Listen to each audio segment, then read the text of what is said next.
Welcome to my vlog. Ayan po sila. Sabay-sabay po kami umuwi ngayong gabi. Ngayong Friday. Oo, di ba? Nag-away na sila lahat. Hi guys. Wala namang problema kung ano.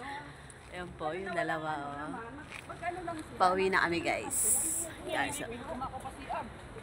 Pag Friday talaga, sabay-sabay kami umuwi. Sabay-sabay din kami papasok.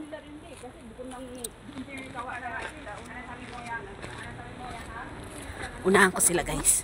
Para mabidyoan ko sila guys. Hi guys.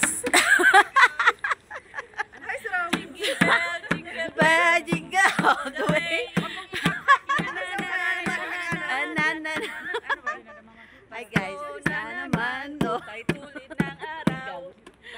Muslim po yan, namamas ko po. Yung ganda ng bahay nila, may ilaw, dayo. Ngayon. Ay, may ano yan. Hadapi aros. Ah, kita. Hadapi aros. P-party, P-party. Ay.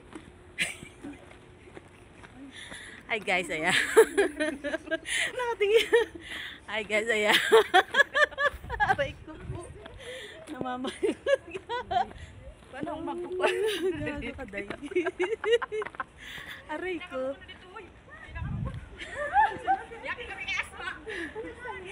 Mapinas. Ayan guys. Oh. Tara. Wala na pumasok. Lumabas na naman. Lumabas na, bumalik. Nag-smile nga. Kaya nga, bumalik eh. Sumilip ulit. Siguro sila ng ingay. Kaya nga, sabi ang ingay nito naglalakad lang Meron sa labas. Nag-ano pa ng ano dahil. Wala man yun, di ba? Oo, bigla sila nagsilabasan. Siya ako nandun na lahat. Ano pa sila, sabay-sabay nagkakaroon. Grabe. Ito pag may ganito daw, may kakasal taas na to. Hinapilan mo si Dagul, pihadaro. Hindi, yan may ilaw po yung bahay. Pag ganyan daw guys, maraming ilaw na kumukiti-kutita. May kakasal po daw dyan. Hindi pa yung Pasko May kakasal daw. May kakasal dyan, kaya may ilaw yung bahay nila. Kita nyo guys sa likod ko. Baka yung bakit bahay din nila yung lalaki. Siguro Kasi ba? Oo. Nakakaya daw. Guys, kami pasura din guys. Diyan ang lalaki, iba yung bahay ng babae. Malay mo, dyan nagkatabi, dalawang bahay, magkatabi, may ilaw.